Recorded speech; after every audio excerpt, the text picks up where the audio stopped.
आपको बता दें कि आमजन की सुरक्षा के लिए जो प्रमुख जो 3 विभाग हैं उनमें से सबसे पहला है पुलिस, उसके बाद अग्निशमन और फिर अस्पताल।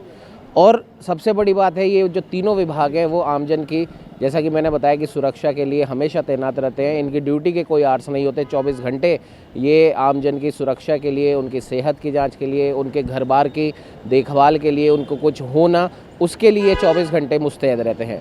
लेकिन आज अग्निशमन के जो मेरे पीछे आप देख रहे हैं निविदा कर्मी हैं, ये एक दुविधा में फंसे हुए हैं। क्या वो दुविधा है, इन्हीं से जानेंगे। सर, आज आप लोग यहाँ पर सब इकट्ठे हुए हैं, क्या मामला है, क्या आप सरकार से मांग कर रहे हैं? सर, मामला ये है कि हमारी सैलरी बहुत कम है। दूसरी चीज़, हम हैं ठेके में। कितनी है सैलरी? हमारी सैलरी है 330 रुपये पर डे। करीब 10,000 के आसपास। हाँ, 10,000 भी पूरी नहीं है। और आज के समय में जो ये महंगाई है उसके अंदर ये बहुत मुश्किल है 330 रुपये में काम करना। हर महीने सैलरी आ रही है? सैलरी आती है, 2-2 महीने भी हो जाते हैं, कभी 3 महीने भी हो जाते हैं। तो हमारा जीवन ऐसे चल रहा है कि ठीक है, आज इस महीने किसी से उधार ले लिए, अगले महीने जैसे ही सैलरी आई इसको चुका दिया, फिर पता नहीं दूसरी सैलरी, फिर 2 महीने भी लग सकते हैं। तो ऐसे करके हम बहुत परेशान हैं। इस चीज़ के लिए हम लोगों ने मांग उठाते हैं। तो अभी हमारे साथ में हमको 2-3 जनों को यहाँ से ड्यूटी से हटा दिया गया, जिसके लिए भी सिर्फ फ़ोन आया कि भाई इनको कल से ड्यूटी पे नहीं लेना। ना उसके लिए कोई नोटिस है, ना कोई किसी से कुछ पूछा जाएगा। अगर हम पूछेंगे कि भाई किसने हटाया है, तो वो बता देंगे ठेकेदार ने। ठेकेदार से पूछेंगे, उसने बोल देगा अधिकारी से। ठेके पर हो आप सब लोग? जी सर, हम जितने भी हैं सब यहाँ पे ठेके पे हैं। परमानेंट की स्टाफ भी है, लेकिन वो तो सिर्फ फॉर्मेट नाम के हैं, वो तो आप ही मान लीजिए। तो हमारी सरकार से यही मांग है कि हमारी कम से कम हमारी आज की महंगाई को देखते हुए, हम लोगों की तरफ देखते हुए कि हमारी सैलरी बढ़ाई जाए, हमें सुरक्षा उपकरण दिए जाए। सुरक्षा उपकरण के नाम पे सिर्फ यहाँ पे फॉर्मेलिटी है, थोड़े बहुत उपकरण है जो इतना कोई वो नहीं है।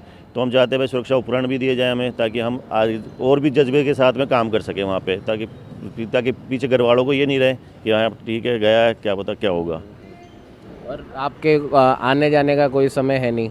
ड्यूटी टाइम है, लेकिन हाँ अगर कोई बड़ी आ गए तो उसमें फंस गए तो लेट भी हो सकते हैं।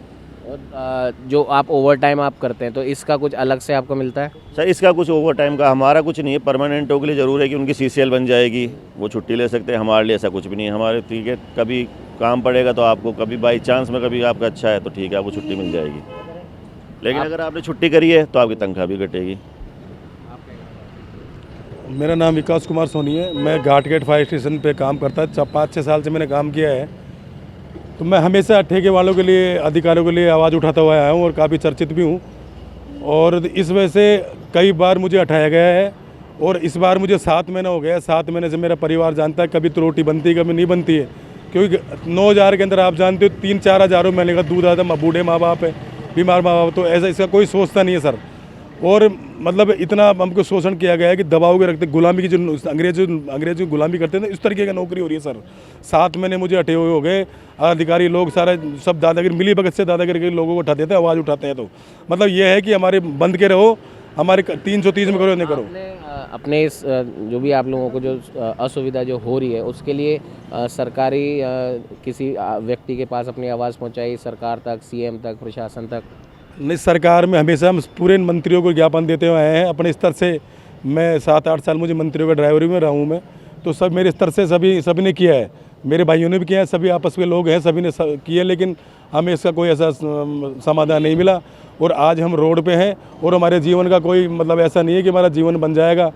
कोई किसी के बाल बच्चे भूखे मर रहे हैं, लेकिन कोई किसी को क्या बोलेगा। 9,000 की तनख्वाह 2 महीने में आती है, जब तक हमारे 5,000 का तो कर्जा हो जाता है आस पास ले जाके। तनख्वाह आती है तो 4,000 5,000 उनको चुका देते हैं। 4-3 हज़ार में घर कहाँ चलेगा बताओ। आप कहाँ से? मैं 22 गोदाम फायर स्टेशन से ड्राइवर हूँ और काफ़ी सालों से एक फिक्स पेमेंट मिलता है 330 रुपये पर डे के हिसाब से। और इसके बारे में हमने जब मीडिया में आवाज़ उठाई तो आगे से मतलब कभी भी हम आवाज़ उठाने की कोशिश करते हैं तो आगे से फ़ोन आ जाता है, कल से ड्यूटी पे मत लेना। ये सीधा इनका वो है।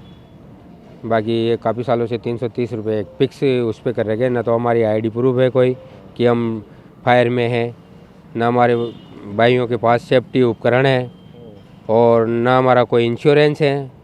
हम आग पे चले जाएँ तो एक रजिस्टर में ठेका कर्मी लिख के भेजा जाता है।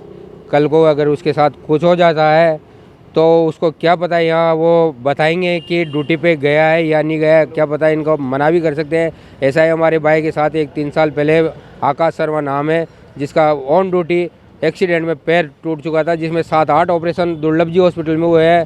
17-18 लाख से लेकर 20-25 लाख के नीचे है वो, पर वो उसके पापा की पेंशन जो भी आई थी इसलिए वो उसका ट्रीटमेंट करा चुका था, वरना क्या पता आज उसको एक पैर पूरा ही कटवाना पड़ता, गंवाना पड़ता। उसका कोई सुध नहीं है। जिस दिन उसका एक्सीडेंट हुआ उस दिन से उसको घर पे बिठा दिया गया। सरकार की तरफ से, फायर डिपार्टमेंट की तरफ से उसको कोई आर्थिक सहायता नहीं दी गई। और हम बोलने की कोशिश, मेरा नाम गोपाल चौधरी है, ठेका कर्मचारी हूँ मैं। आप कहाँ से? भाईदम फायर स्टेशन से ठेका कर्मचारी हूँ। मिल रहे 300 रुपये मिल रहे, पर देंगे। आओ तो ठीक है, नहीं आओ तो कोई बात नहीं। मैं करण सिंह भाईस गोदाम फायर स्टेशन से ड्राइवर हूँ सर। मैं 10 साल से यहाँ नौकरी कर रहा हूँ। मुझे ना इंश्योरेंस है, ना वो मेडिकल क्लेम है, ना कुछ भी नहीं है, ना आईडी प्रूफ है। और ये 330 रुपये में कर रहा हूँ मैं। और भी भाई है, कोई ऊपर आदेश करते हैं, नए नए आदेश निकालते हैं डेली, आए दिन आवाज़ उठाते हैं तो अगले दिन हटा देते हैं। आगे से अधिकारी को बोलते हैं तो बोले ठेकेदार ने हटाया, ठेकेदार को बोलते हैं तो अधिकारी ने हटाया। आपस में मिलीजुली काम हो रहा है, कोई मतलब नहीं है। तो आपने सुना इन निविदा कर्मचारियों को, और आप एक डेटा मैंने एक निकाला है, हालांकि ये डेटा कितना पुख्ता है इसकी गारंटी तो मैं नहीं दे सकता, लेकिन फिर भी एक डेटा मैंने निकाला है कि राजस्थान के अंदर अकुशल जो कार्मिक हैं उनकी 285 रुपये प्रतिदिन है, यानी कि 7,410 रुपये पर महीना। अर्धकुशल यानी कि सेमी स्किल्ड जो है उनकी 297 रुपये प्रतिदिन, यानी कि 7,722 पर मंथ। कुशल यानी कि स्किल्ड जो कर्मचारी हैं संविदा या निविदा पे, उनकी है 309 रुपये प्रतिदिन, यानी कि 8,034 रुपये प्रति माह। और उच्च कुशल हाईली स्किल्ड जो हैं उनकी 359 प्रतिदिन, यानी कि 9,334। अब आप लोगों ने क्या बताया? 330 रुपये। अब हाई स्किल्ड इनको मान सकते हैं क्योंकि एक खतरनाक आग के अंदर अगर कोई जा रहा है और वहाँ पर जिंदगियाँ बचा के ला रहा है तो वो कुछ उच्च कुशल की श्रेणी में ही आना चाहिए। लेकिन कुल मिला के बात यह है कि जैसा कि इन्होंने भी कहा कि महंगाई इतनी है, आज अगर एक भरी पूरी फैमिली है जिसमें माँ बाप भी हैं, बच्चे भी हैं, हस्बैंड वाइफ भी हैं, तो उसका एक मिनिमम अगर दूध भी आ रहा है महीने का तो वो कम से कम 4 से 5 हज़ार या 6 हज़ार भी हो सकता है।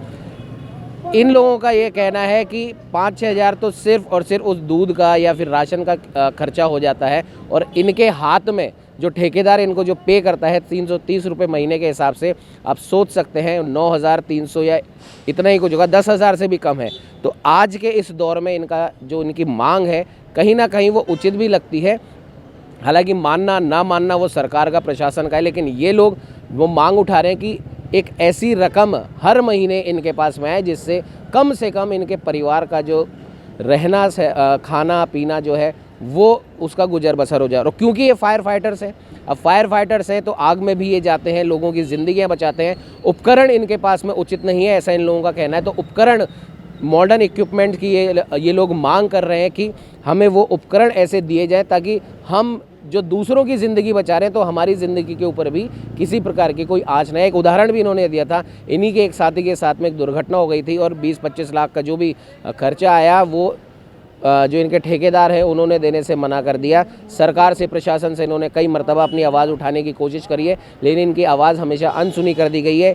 लेकिन उसके बाद भी ये आज तक अपना फ़र्ज़ मानते हुए, लोगों की ज़िंदगी बचाना क्योंकि इनके हाथ में है, सबसे बड़ा फ़र्ज़ है, वो मानते हुए लगातार काम कर रहे हैं। लेकिन आज वो कहते हैं ना, जब पानी सर से ऊपर निकल जाता है तब लोग बाग मजबूर होके आवाज़ उठाने के लिए आ ही जाते हैं। तो आज ये अपनी आवाज़ उठा रहे हैं। इनका कहना है कि जो भी मिनिमम जो इनकी 2 मांगे वो जो मैंने आपको बताई इन्हीं के द्वारा जो सुनी गई थी, एक तो एक सम्मानजनक वेतन इनको मिले और एक मॉडर्न जो इक्विपमेंट जो आते हैं फायर फाइटिंग के वो इन्हें मिले, ताकि जिस प्रकार से ये दूसरों की ज़िंदगी बचा रहे हैं आगे भी ये करते रहेंगे, लेकिन इनकी ज़िंदगी पे भी कोई आँच ना है क्योंकि ये भी परिवार लेके बैठे हैं। सरकार से, प्रशासन से ये यही मांग रहे हैं कि हमारी ज़्यादा कुछ बड़ी मांगे नहीं है, 2 छोटी छोटी मांगे अगर सरकार मान लेती है तो ये डबल जोश से ये अपना काम करेंगे और लोगों की ज़िंदगी जैसे बचाते रहे वैसे ही बचाएंगे।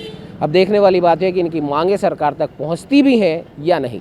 सहयोगी कैमरामैन अजय के साथ उमंग माथुर, द न्यूज़ कैनवास।